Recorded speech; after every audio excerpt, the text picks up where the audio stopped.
Now, coming to Woodward Sports, Woodward and Main Street, the Woodward Sports Network Detroit Lions Show. Let's go! Catch Gabrielle Dee Phillips, Matt Broder, and Terry Foster for all the latest news on your Detroit Lions every week. Only on the Woodward Sports Network YouTube channel and woodwardsports.com. Good morning, Woodward Sports. It is Lions game day, and we're so happy to be kicking it off with you. And no, it is not a Sunday. It's Monday morning. Let's because go. the Lions are playing in Monday Night Football. You know what we're going to do? What are we going to do today, Terry? We're going to do double duty. Okay.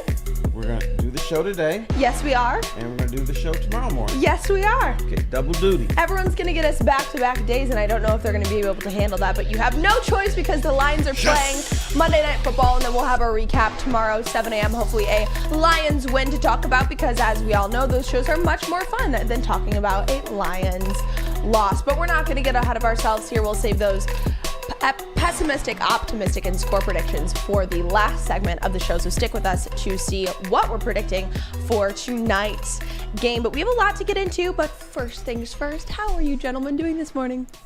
I'm fine. I had a big weekend, Okay. and so I'm ready for a big week. So I'm doing well. Wonderful. Amazing. Love to hear it. Yeah, How it's are you hard to not be happy. It's Lions football. It's Monday. You know, like Terry said, we've got a show this morning, and 24 hours from now, Tuesday morning, after tonight's Monday Night Football game, just before on Halloween Eve. Is this Devil's Night? Is that what they call it? I believe Devil's tonight is Devil's Night. Yeah. And Dan Wood reminded us in the chat, we're wearing black right now. It's Floating Heads Monday. Show up, Dan Wood. Thanks for being here. Thank you. Wait a Didn't have to minute. dress up, but Tonight, it's so are we spooky. supposed to set stuff on fire? How are we supposed to set stuff on fire when we're at the Lions game? With toilet paper, you got to TP the house, TP the dome, the arena. Just take So it. we're Yep, going to throw set it. Ford Field on fire tonight. All Oh, right. Yeah, no. figuratively. No, Smart we're idea. not Yeah. encouraging that by any means, so please don't do that. The last- Safety announcement. How did you guys spend your Sunday without Lions football? Ooh, Terry. I survived. I saw the always dangerous Minnesota Vikings and Green Bay Packers go at each other. So, I just watch NFL football, and I should have gone to the apple orchard, but I didn't. It was too rainy That's what I and was nasty. waiting for. You had a Sunday without the Lions, and I was Yeah, wondering if you normally made it to that's get what some I would Honeycrisp do. apples. Yeah. Well, get some apples and get the little donuts. I like the donuts better than the apples.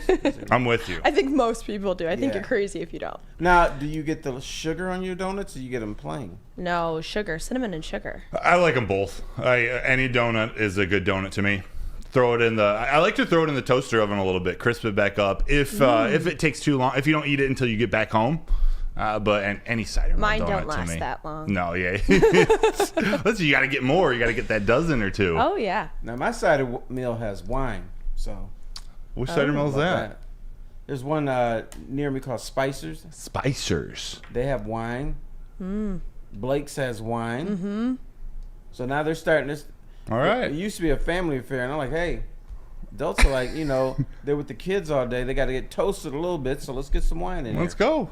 Let's go. It's smart. I think that's a great marketing tactic for the apple orchards. Why Very fun. not? Yeah. Why not? We know there's going to be a lot of beverages flowing tonight for Monday Night Football. The Raiders are coming to town to take on the Lions at Ford Field. Now, Matt, I hear you have some fun facts. When was the last time that this happened? Yeah. They haven't played at Ford Field yet, but Monday Night Football in 1990 was the last time that the Lions and the Raiders played. The Los Angeles Raiders at the time. And there's kind of a fun fact about that game. There were 4 Hall of Famers in that game that all scored a touchdown. Barry Sanders, Bo Jackson, Marcus Allen, and Tim Brown. They all met at the Silver Dome. The Raiders ended up winning 38-31. They made a valiant comeback, but Bo Jackson and Barry Sanders ran wild. I don't know if that's a game you remember, Terry, but I just thought it was cool. The 4 Heisman Trophy winners just to play in a game, and they all scored a touchdown. That's wild. Well, you just turned her from Hall of Famers to Heisman Trophy winners. Did I say Hall of Fame? Yeah, you did. Oh, okay. Rewind. Before you were talking about Heisman winners. All right. Heisman win. Yep, it's not Hall of Famers. One of the Heisman winners who didn't score a touchdown was Andre Ware. Yep, you're right. That's because he was bad. That's because he was a rookie. He He was bad. Is that why he wasn't the Lions quarterback by that time? Correct. Gotcha. Even gotcha. though the Lion fans who were clamoring for Andre Ware to be the starting quarterback. He had to wait his Over turn. Rodney Peete and Eric Kramer. Wow. Didn't make sense. So yes, Heisman Trophy winners. Thanks for the correction. It's early, That's what I'm I here guess. for. There we go. A big winner in Detroit is Brad Holmes, with the NFL trade deadline coming up tomorrow, 4 p.m. Eastern Standard Time. Brad Holmes really hasn't done much here. Were you guys expecting him to make more moves by this time? Do you think he's waiting to the final hour? I did not and do not expect him to make any major moves. I think what Brad Holmes does is this. He's a big picture guy. So what he's saying in his mind, if I make this deal and it might help the team short term, in the big greater scheme of things, if I keep these draft picks or whatever, can I make this team better in the long run than I can if I bring in this vet? So I think the Lions are very slow. They're meticulous. They're slow. And they take their very, how about this? They're cautious. Oh, yeah. They're very cautious. I don't think that's why he's going to do anything significant. No, you say they're not going to make any major moves, any significant moves. Do you think he's going to make some move, add some depth to some places, or he's going to stand pat and do nothing? That is a tough one. I tend to believe he might just do nothing. Okay. But, he could tweak the roster and stuff, but he's not going to give up anything significant. Okay. Are you expecting anything to happen, Broder? It's hard. I don't know if I expect anything to happen. I do hope something happens. Okay. I believe he's going to make some move because I think that the injuries are continuing to pile up, and maybe it's not a major move for a starter, a starting defensive lineman or starting cornerback, but maybe it's just adding depth to some of these places. And who knows? Now, Amon-Ra St. Brown, he's questionable tonight with an illness. I know that doesn't sound like anything long-term, but maybe he looks at the wide receiver position or some reinforcements to that running back room with David Montgomery having some nagging injuries. Just with I got a question for y'all. Bring it, Terry. You can add depth to one position group. Where are you going? Well, I know where you're going. No, you don't. Yeah, I do.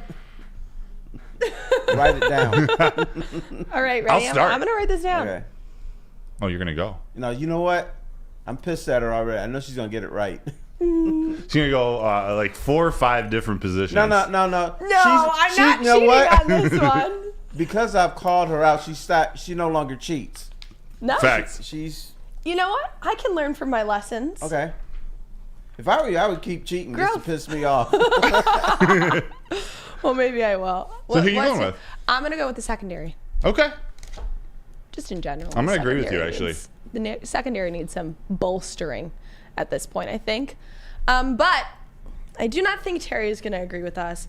And I'm going to say that Terry wants to see improvement on the defensive line. You're correct. I thought that was a big O there. I was gonna say defensive line. I knew she.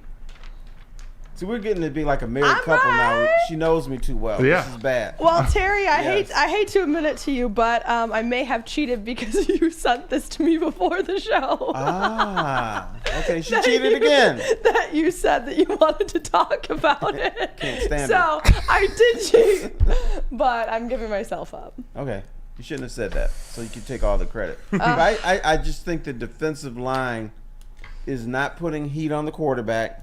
Therefore, the secondary doesn't look good. I think if you keep putting heat on the quarterback, this secondary has enough players to be solid. But I mean, once again, we're back to the Aiden Hutchinson one-man pass rush, and he's not able to get through either because you just double team him, you chip him, you do whatever you can, and then if he doesn't get help, I don't know if you guys know this, but football is a team game. Oh, it is. Have you ever heard that before? I've heard that. Okay. So if Aiden Hutchinson can do his thing, but nobody else does, then nothing happens. Terry, where I'm going to correct you is you said that the Lions have a good secondary, and I would say the Lions had a good secondary at the start of the season, but the injuries have completely watered it away. Well, I said they are good enough. You said they were solid. I was actually the word was solid, and Solid. 'Cause I wanted to ask- It sounded like the current tense, but I would say that they were solid in the past tense. Yeah, well, and I'll add, is solid good enough? And maybe it is. Like, what is the strategy? What is Brad Holmes' strategy? You said earlier it might be that long-term aspect. Does that mean he's comfortable leaving the secondary where it is, going after the defensive line to help him out? Or, if you're looking forward into the playoffs, is solid enough to go up against the Eagles, the 49ers? I know the 49ers lost last night. So the landscape is changing a little bit, but is solid good enough? Or is that an area that they need to add pieces? You put heat on the quarterback, it is good enough. Yeah. It's solid. Mm-hmm. And I'm going to say that in the present tense. It's good enough. We'll see.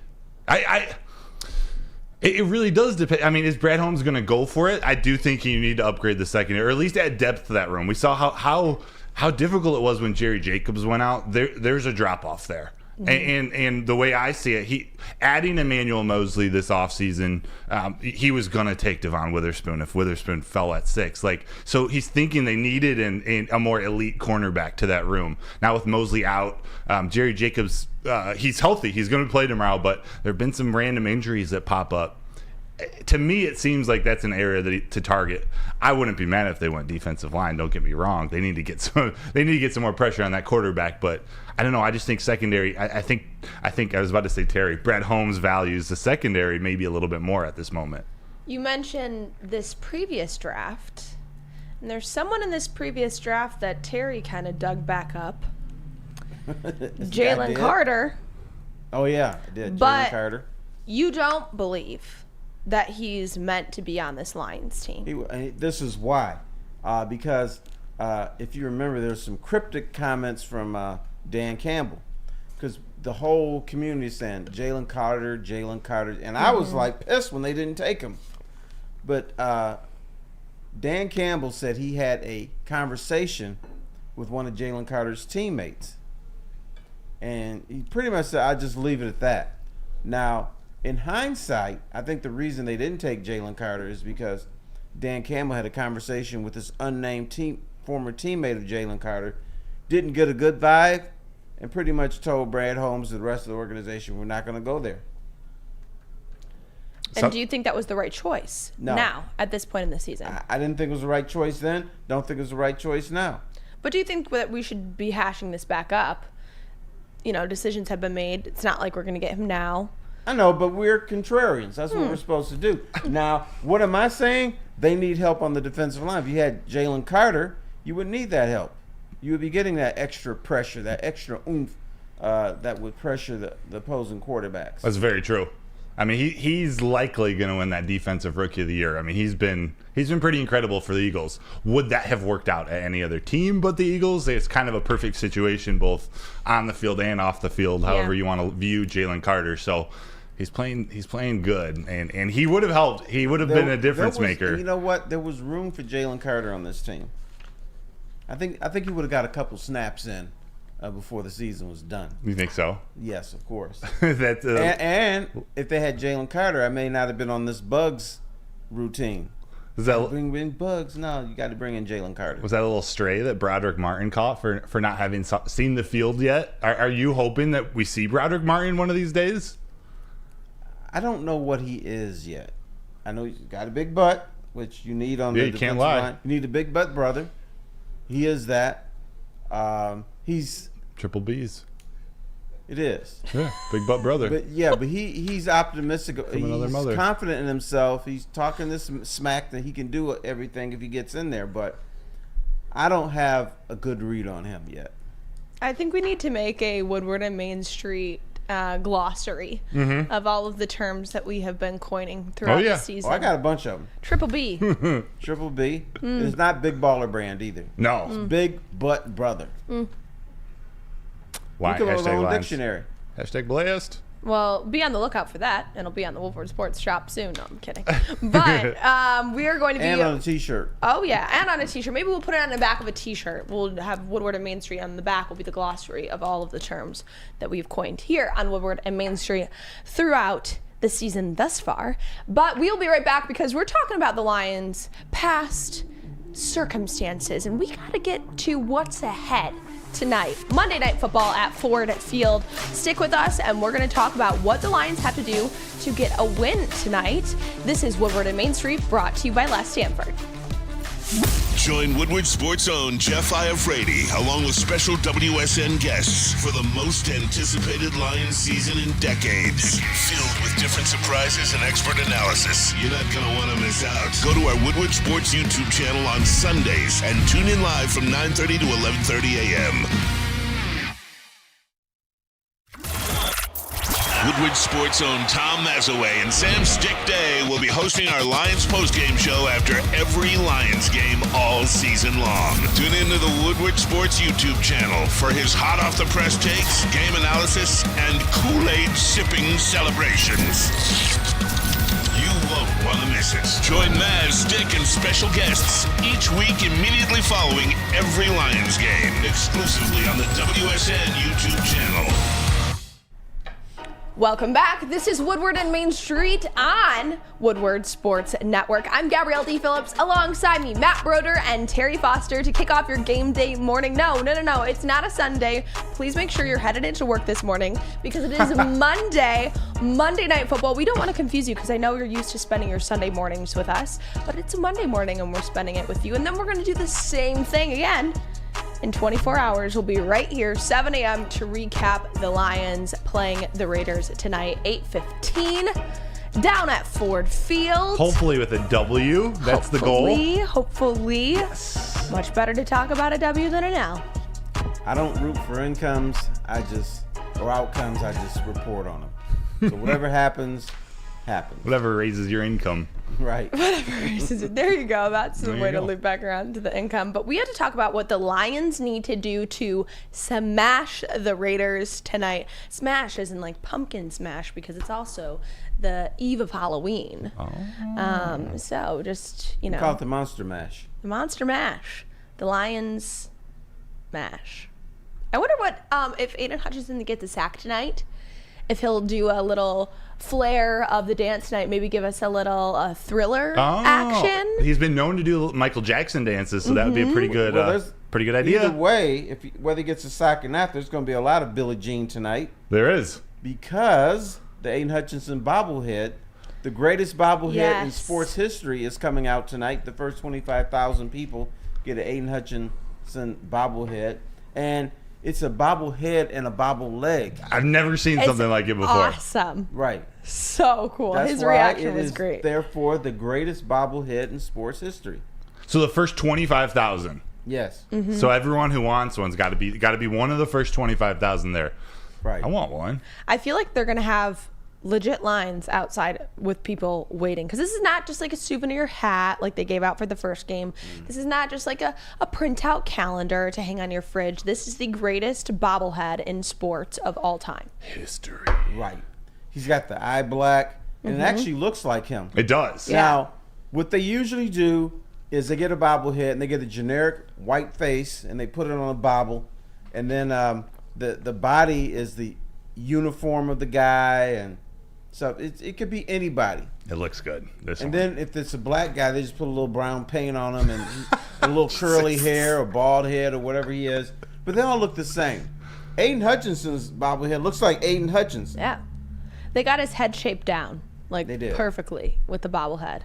And they got the eye black on the right eye, above and below. So this is very good. I got to get one. You guys got to get one. And they're already on the market. Really? Really? Yes. And you know who's getting disrespected? Jared Goff. How come? Jared Goff bobblehead retails for $35. Aiden Hutchinson's is between $199 and $299. Holy. And it hasn't even come out yet. People don't even have their hands on it yet. When the market floods, hopefully that price will go down. Yeah. Collectibles, baby. Ooh-wee. The people are excited for a bobblehead. I don't love blame 'em. bobbleheads. I do. I have a small collection. Do you? I do. You have a favorite? My favorite is my Gordie Howe bobblehead. Oh, nice. A little old school, and he's actually got a stick that you can take out of his hand. Interactive. We got to see that soon. And if you ignore him for a while, he'll punch you. Mr. Hockey. So it's a mean bobblehead. The personality. Love it. Let's get into the Lions Raiders tonight. We have lots to cover to prepare the viewers for what they should expect and what the Lions have to do to pull out a win. As we discussed in previous episodes, the Lions have had a couple stinker games. They've had 2 so far. So is this a potential trap for them to have another stinker game tonight? No, because when the Lions have stinker games, guess what they do? They rebound. Mm-hmm. And when people start saying, it's not the Lions, the same old Lions, they're not that good, then they come out and play better the following week. And they haven't had back-to-back losses since the first half of last year. That's a good point. Yeah, so they come back, they're good. But the thing is, I think they're getting more faith from the fans, because the fans haven't talked as much doom and gloom. They talked some doom and gloom right after the Ravens game. Yeah. But it's kind of lessened up a little bit. So maybe they understand this is what this team is all about.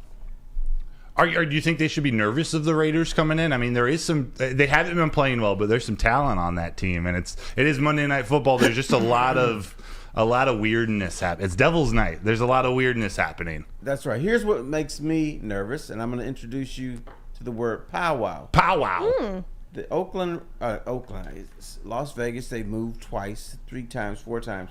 The Raiders had the dreaded team meeting where they aired out all their angst and talked about why they're losing and how pissed off they are right before this game.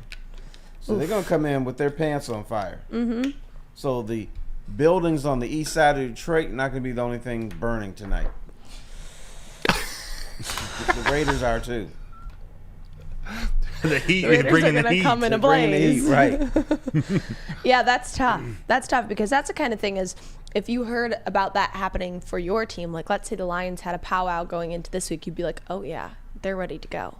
Mm-hmm. They're ready to make a statement in this game. So it's not so good when it's happening on the other side of the ball before they're going to play the Lions, which I don't know how many times that's happened in the past, that a team is having a powwow to prepare to meet the Lions. Yeah, but emotion can only last for so long. I mean, they may come out and be all jacked up and everything and make some great plays for the first quarter or whatever. But after, I would say like a half hour of playing, then you just play. It just turns into a football game. So if they come in with some type of emotion, it can only last so long. But on the flip, you can try too hard, and the Raiders could be out of the game in 5-10 minutes. Yeah. Because they're trying too hard and they're not on the same page, and guys are all amped up and they feel they have to win the game themselves. But I don't know if you've heard this, kids. Football is a team game. Yes. It is. You have to play within the confines of your team to win. And Terry, that's why I think a key to this game for the Lions is getting off to a hot start. It's winning that first quarter, winning that first half, controlling the ball. So the Raiders, who have struggled this year, they don't get that energy going into the latter half of the game.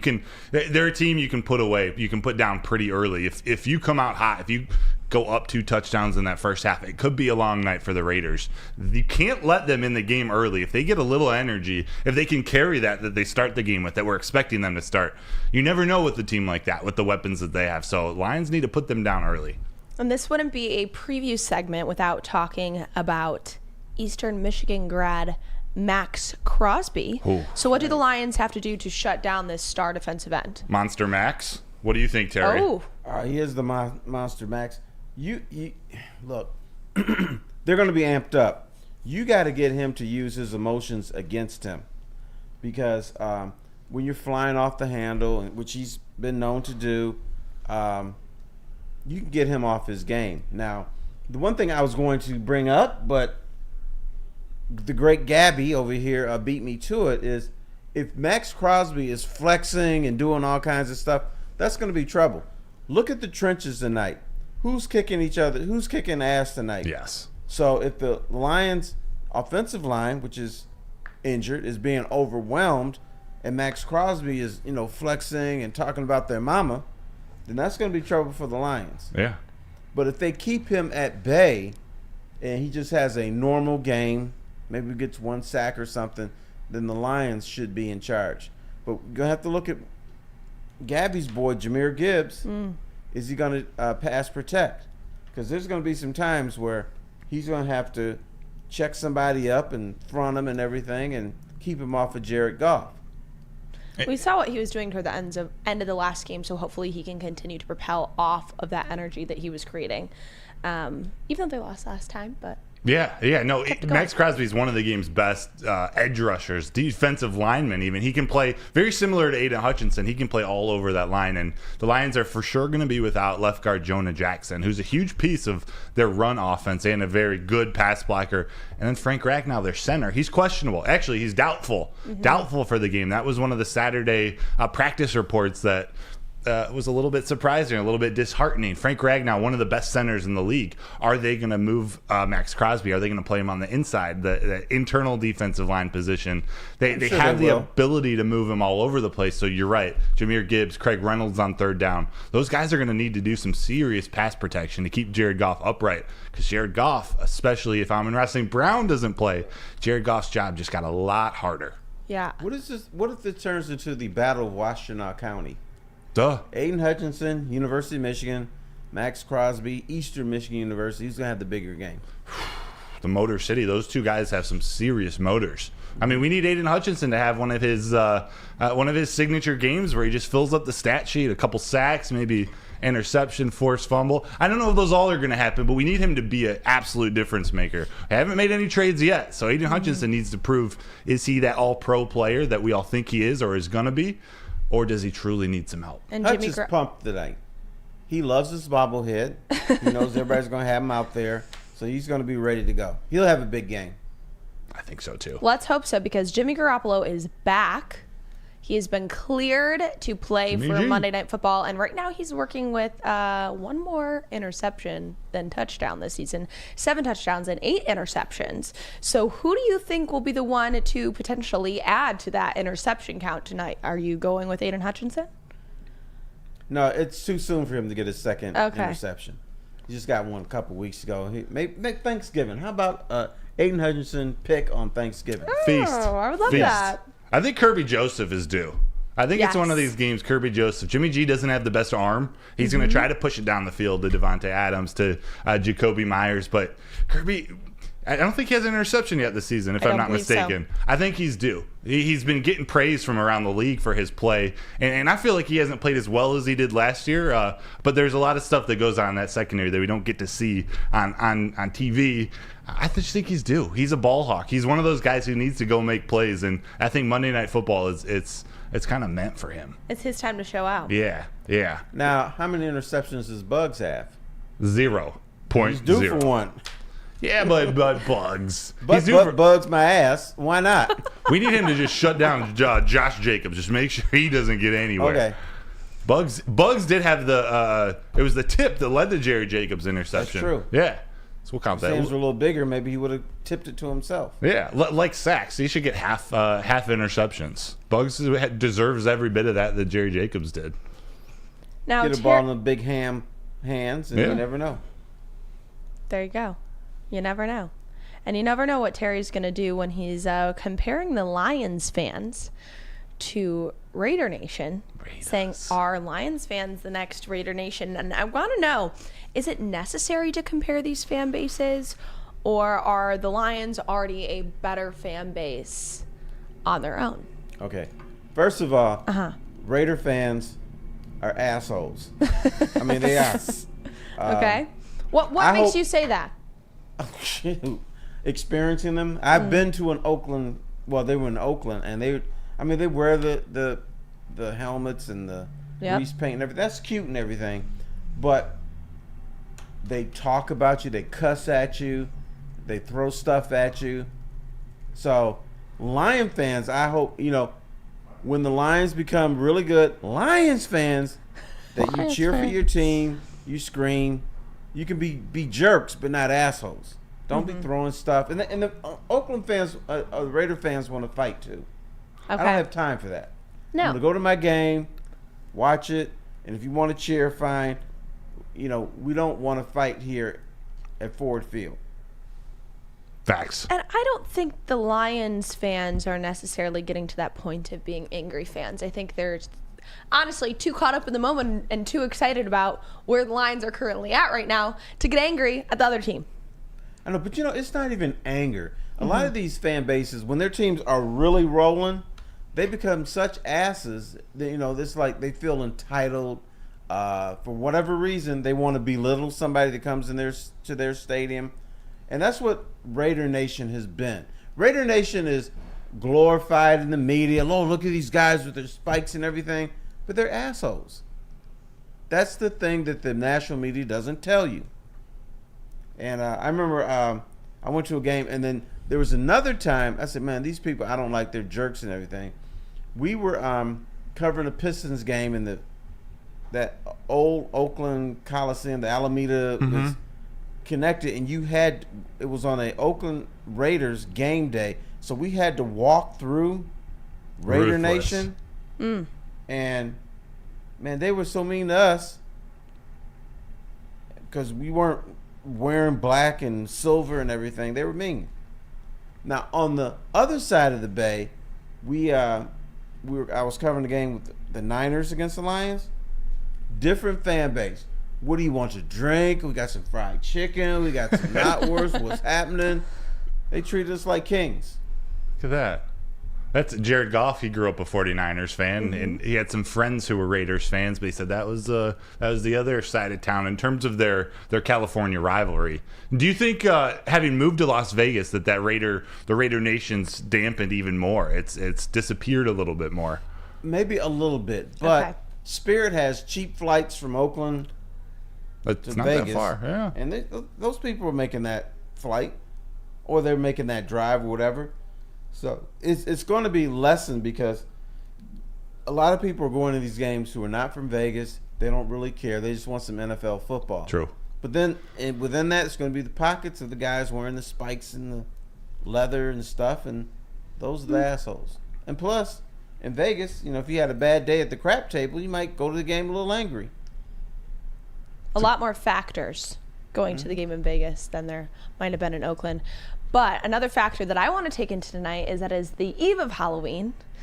We've been seeing some costumes around the league as Sunday went through the day, more costumes going into the locker room. Who are you expecting to be in costume tonight showing up to Monday Night Football? Wow. Of the players? Of the players. Wow. That's putting me on the spot there. Kirby Joseph's one of those with a ton of personality. CJ Gardner-Johnson would have had a crazy costume. Yeah, for sure. No, he still can. He'll show up in costume, not play. Yeah. With a ski mask. Yeah, okay. Maybe this would be a game that he would show up to. Maybe. Monday Night Football. Wants to be in front of that camera. Maybe. Aiden Hutchinson always likes to dress up, have a little fun. I know these are the stars. I'm trying to think who else would be. I don't know. They're pretty locked in. There's a chance they don't have many costumes, but I don't know. We'll see. Do you Since have Amon a Ross St. Brown is not playing, I think he could come in a costume. But it'll be something clever, slick, something you have to think about. He'll make some type of statement with his costume. So I can see St. Brown in costume. Just not a leprechaun costume. No. He's done with that. Absolutely not. Yeah. Yeah, he wasn't upset about it. He lost his bet, so. That he made outside of the facility. Yeah. A friendly He did agreement make it. over FaceTime. And is that really a bet when you're not betting money? No. You can do that in the facility. I don't think anyone wants us to risk it. Yeah, they're going to suspend him for 6 games? I don't think so. Well, that's not the rules anymore, so thankfully Oh, that's true. that wouldn't happen. My choice for a costume is going to go to Benito Jones. Oh, that's a good one. Because That's even a when he's layup. just going into Ford Field, he's still kind of in costume. So I want to see him take it a step further this game. But I have no clue what angle he's going to take. But I would be disappointed if he didn't show up in costume tonight. Yeah, that brother comes in costume even when it's not Halloween. Exactly. So I'm going to guess he's going to go country. I'm trying to think if it's going to go country and western or just country. Probably Maybe he's just going to come country. in with some overalls, straw in his mouth, Yeah, big old hat. of course. He'll come in as like Goober Pyle or something like that. By the way, Dan Boyd corrected me in the chat. It's not C.J. Gardner-Johnson. It's C.D. Deuce. He officially changed his name to C.D. Deuce. God. So, yeah, there's that. CD Deuce. CD World Peace. Oh, he's like Darius Slay. He's Slay now. No, it's just Deuce. Double Deuce because he's number 2. So is he going to yell at, because the reporter's going to call him by his God-given name. Is he going to yell at reporters and not say, "No, I'm CD Deuce"? No, I Yes. think he would probably like make it into a little bit of a joke at first. At first. But it is what it is. I miss this. When do you do this? This was over the weekend. Oh, jeez. His new thing, he's got the paperwork. He's been apparently filled it out, sent into the Secretary of State, and it's I don't know if it's official yet, but it's becoming official, right? Like Ocho Cinco. And you know what's becoming official tonight? Lomas Brown is being honored tonight, and we're going to talk a little bit more about that in the next segment. So stick with us here. This is Woodward and Main Street, brought to you by Les Stanford. Brace yourselves, Detroit. As the sun begins to set, 2 of Woodward Sports' brightest young stars will be taking the mic for a brand new show. Woodward Nights with Broder and Broder. The dog days in Detroit are over, and the boys are unleashed. Join in on the banter and hop on the bandwagon of the #1 night show on the internet. Tune into the Woodward Sports YouTube channel every weeknight from 8 to 10 p.m. Woodward Nights with Broder and Broder. Now, coming to Woodward Sports, Woodward and Main Street, the Woodward Sports Network Detroit Lions show. Let's go! Catch Gabrielle Dee Phillips, Matt Broder, and Terry Foster for all the latest news on your Detroit Lions every week. Only on the Woodward Sports Network YouTube channel and woodwardsports.com. Welcome back. This is Woodward and Main Street on Woodward Sports Network, brought to you by Les Stanford. I'm Gabrielle Dee Phillips, alongside me, Matt Broder and Terry Foster, kicking off your Monday Night Football game day morning, a special Monday Night Football game tonight because the Lions, after the initial surprise announcement came during the Lions preseason home opener, tonight the Lions will induct Lomas Brown into the Pride of the Lions at halftime. Pride of the Lions honors the greatest players in franchise history with a permanent display at Ford Field. He'll join 19 other players who have earned this honor, including Barry Sanders and Bobby Lane. Nice. So it's a special night for Lomas Brown. He's been very involved with the team, and obviously is a color commentator for the games alongside Dan Miller, and has been very involved. It's always great seeing him down at the Lions facilities. And I'm sure Terry has plenty of stories of Lomas past. Any that you want to share with us to here was kick something it off? Lomas always tried to do. When Barry Sanders ran the football, Lomas was always huffing and puffing down the field trying to pick him up, because he said this man deserved at least that. That's awesome. Because he was such a great running back. Lomas also has very long arms. I remember I used to have a conversation with Emmanuel Stewart, who was a great boxing manager or trainer here in Detroit. He trained Thomas Hearns and everything. And I asked him about where's the next great American heavyweight champion. He said it's on somebody's defensive line or offensive line. And one of the guys he brought up was Lomas Brown. He said Lomas Brown, when he holds guys off, he punched them in the chest and to keep him at bay. So he was one of the greatest left tackles, but real friendly guy. And to me, Lomas wasn't that big, fat. That's what I was going to say. Offensive lineman. He was long and lean, but he had a little girth. They'd always have him at 275, and I think sometimes Lomas was like 265 or 270, and not 300 or whatever it was. But he was long, lean, and he'd punch you right in the chest. Yeah, he definitely doesn't look like the left tackles of today, but you're saying with that frame and his long arms, like that was his strategy to use to keep the opposing defenders away, using the punching them, being quicker. Right. Interesting. And we always talk about what 2 Lion players were estranged from the Lions.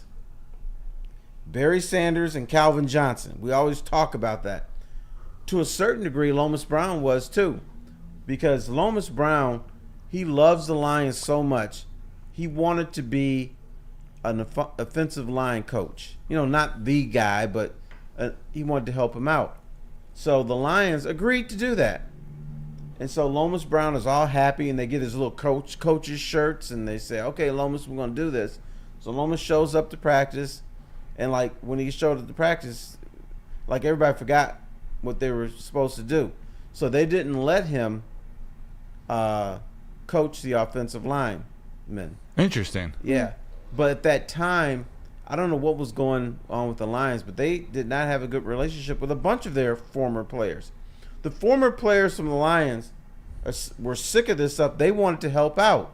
Yeah. But they weren't allowed to, which I never understood. But now look at it and how much it's turned Right. around and how involved Lomas is with the color commentating. He was down at almost every single preseason practice that I have been to, constantly interacting with the fans, interacting with the current players, interacting with the coaches, previous players, ownership. Now, how much impact does that have on the current players, do you believe, that these former players are still around this organization, that they believe in it, and that they're welcomed in by the organization? That plays into the new culture, too. If you don't see former players or former coaches hanging around, you're like, well, where'd they go? Well, how come they're not back here? But when you see guys who used to wear the Honolulu blue and silver, they're there. You can ask them for advice. They can give you the lowdown on what this organization is all about. These guys know Dan Campbell because they either played with him or they were still kind of hanging out in the locker room. Dan Campbell played. So it's very important. And they can tell them, here's what we did wrong, and fellas, here's what you can do right. So the fact that they weren't in the locker room, they weren't in the facility, I thought hurt the Lions. Yeah. And why have a bunch of pissed off players around your organization in the first place? It can't be a good culture with that. And having a guy like Lomas Brown, and I've only met him a few times this season covering the Lions, but he's like the kindest human being. Like you don't picture him as this rough and tough left tackle. He's just the nicest man, and I'm sure he's these players get a huge benefit from getting to know him, from hearing his stories, from hearing him talk about being a professional and being a professional for the Detroit Lions. That does mean something. How to overcome the all-time adversity here in Detroit that they're trying to get over. And how he carries himself now. This is Lomas Brown. Yeah. I used to get in trouble with the Lions offensive line because when I was writing columns for the Detroit News, I would always say they blew. I would always have a line. Despite the Lions offensive line, Barry Sanders rushed for 158 yards today or something like that. So they got sick and tired of it. And there was this other guy named Larry Tharp. I made fun of him so much that he stopped being pissed at me. He just said, you know what? I start to laugh at it sometimes because some of this is really funny. But anyway, I go into the Lions locker room, and there's a picture of me right by the offensive line. My column sig, and in the middle of it, where my nose is, they put like a bulbous red nose and said I was a clown. And I didn't know anything about football and blah, blah, blah. So I saw it, and I kind of chuckled. I thought that was funny. I deserved it. And first thing I see, Lomas Brown, what me, T? I told him not to do it. I said, my boy. But that was Lomas, whether he was telling the truth or not, was telling them, no, don't do it. But they did anyway. That's hilarious. And that seems to be very Lomas. He's an incredible man. It's awesome to see him still around the Lions organization, making a huge difference in his community, within the Lions organization, and beyond. We're very excited to see him be inducted into the Pride of the Lions tonight. Incredibly well-deserved. So tune in for that. That will be at halftime tonight. Mr. Lomas Brown getting the honor that he deserves. Stick with us, and we'll be back for pessimistic, optimistic, and our Lions score predictions for Monday Night Football. Join Woodward Sports' own Jeff Iafrate along with special WSN guests for the most anticipated Lions season in decades. Filled with different surprises and expert analysis. You're not going to want to miss out. Go to our Woodward Sports YouTube channel on Sundays and tune in live from 9:30 to 11:30 a.m.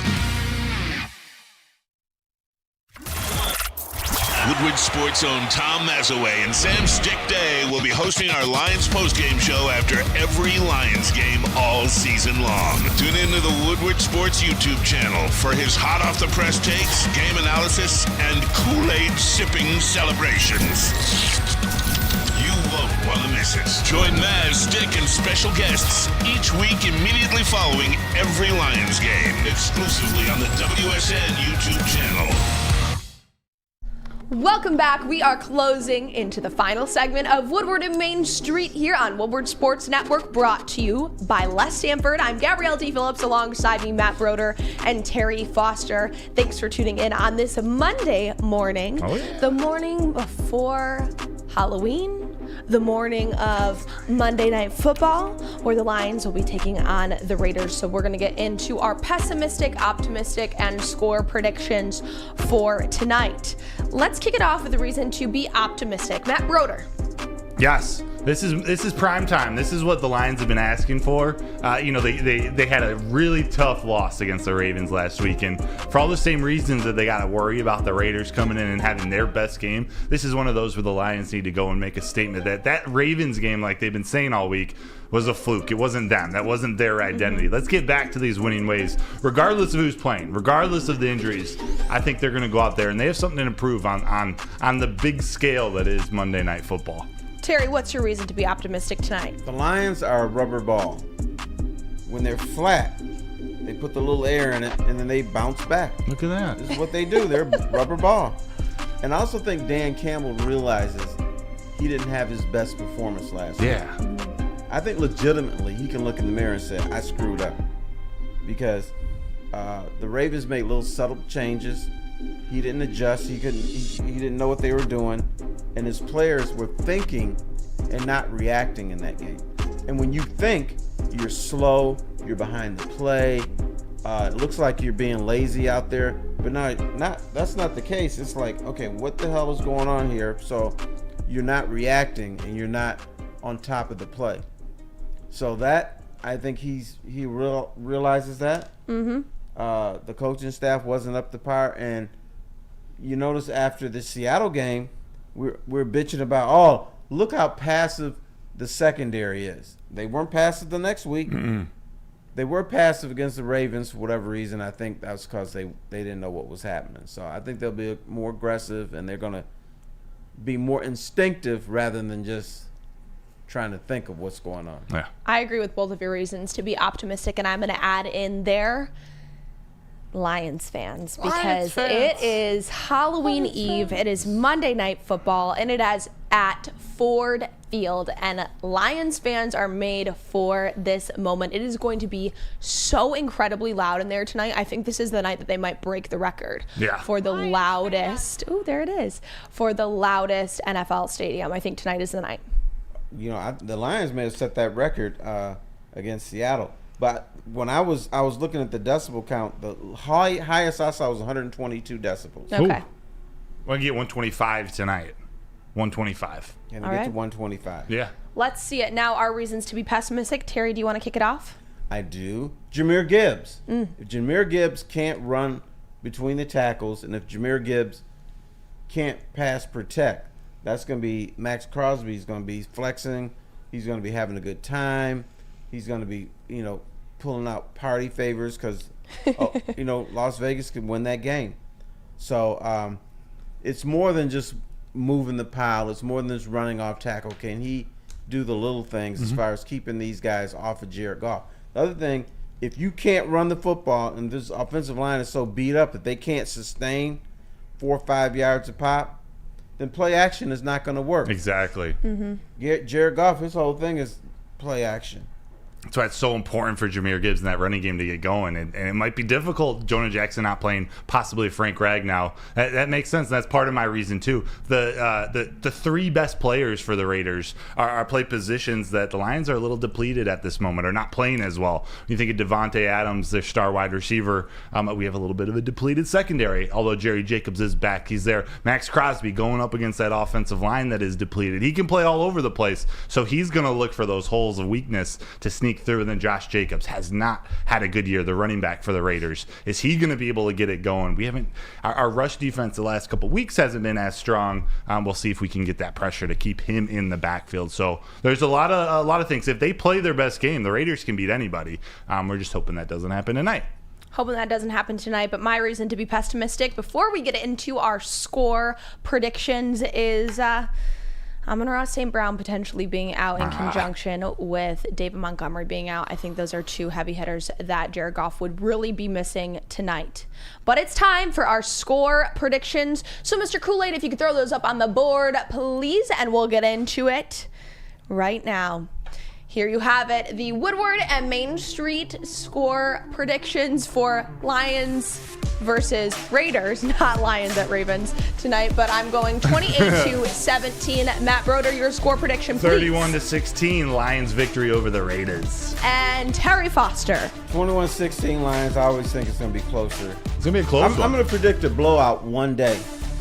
Okay. Not tonight. Not tonight. Not tonight. Tonight is Monday Night Football, 8:15. The Lions will take on the Raiders at Ford Field. An exciting matchup that we're even more excited to cover tomorrow morning. Tune back in at 7 a.m. for our recap of the game. This is Woodward and Main Street. Thanks for sticking with us on your game day morning. I'm Gabrielle Dee Phillips, Matt Broder, Terry Foster. Thank you to Kool-Aid and Spencer for making this show happen.